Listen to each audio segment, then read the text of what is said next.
103 സങ്കീർത്തനം. എൻ മനമേ യഹോവയെ വാഴ്ത്തുക, എൻ്റെ സർവാന്തരംഗവുമേ അവൻ്റെ വിശുദ്ധനാമത്തെ വാഴ്ത്തുക.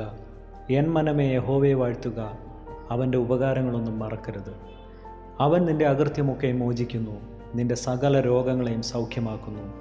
അവൻ നിൻ്റെ ജീവനെ നാശത്തിൽ നിന്ന് വീണ്ടെടുക്കുന്നു, അവൻ ദയയും കരുണയും നിന്നെ അണിയിക്കുന്നു. നിൻ്റെ യൗവനം കഴുകനെപ്പോലെ പുതുകി വരത്തക്കവണ്ണം അവൻ നിൻ്റെ വായ്ക്ക് നന്മ കൊണ്ട് തൃപ്തി വരുത്തുന്നു.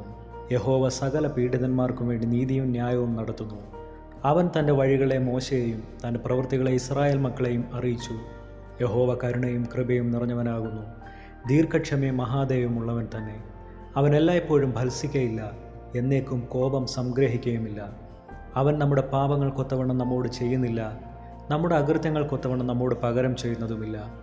ആകാശം ഭൂമിക്ക് മീതെ ഉയർന്നിരിക്കുന്നത് പോലെ അവൻ്റെ ദയ അവൻ്റെ ഭക്തന്മാരോട് വലുതായിരിക്കുന്നു. ഉദയം അസ്തമയത്തോടകന്നിരിക്കുന്നത് പോലെ അവൻ നമ്മുടെ ലംഘനങ്ങളെ നമ്മോട് അകറ്റിയിരിക്കുന്നു. അപ്പനും മക്കളോട് കരുണ തോന്നുന്നത് പോലെ യഹോവയ്ക്ക് തൻ്റെ ഭക്തന്മാരോട് കരുണ തോന്നുന്നു. അവൻ നമ്മുടെ പ്രകൃതി അറിയുന്നുവല്ലോ, നാം പൊടി എന്ന് അവൻ ഓർക്കുന്നു. മനുഷ്യൻ്റെ ആയുസ് പുല്ലുപോലെയാകുന്നു, വയലിലെ പൂ പോലെ അവൻ പൂക്കുന്നു.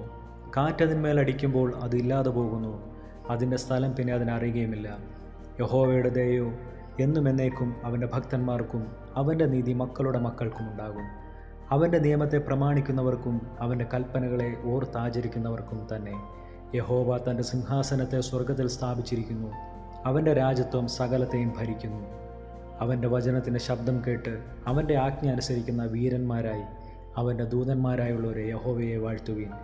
അവൻ്റെ ഇഷ്ടം ചെയ്യുന്ന ശുശ്രൂഷക്കാരായി അവൻ്റെ സകല സൈന്യങ്ങളുമായുള്ളവരെ യഹോവയെ വാഴ്ത്തുവീൻ. അവൻ്റെ ആധിപത്യത്തിലെ സകല സ്ഥലങ്ങളിലുമുള്ള അവൻ്റെ സകല പ്രവൃത്തികളുമേ യഹോവയെ വാഴ്ത്തുവീൻ. എൻ മനമേ യഹോവയെ വാഴ്ത്തുക. ഈ വായിച്ച തിരുവചന ഭാഗങ്ങളാൽ ദൈവം നമ്മെ ഇവരെയും അനുഗ്രഹിക്കുമാറാകട്ടെ.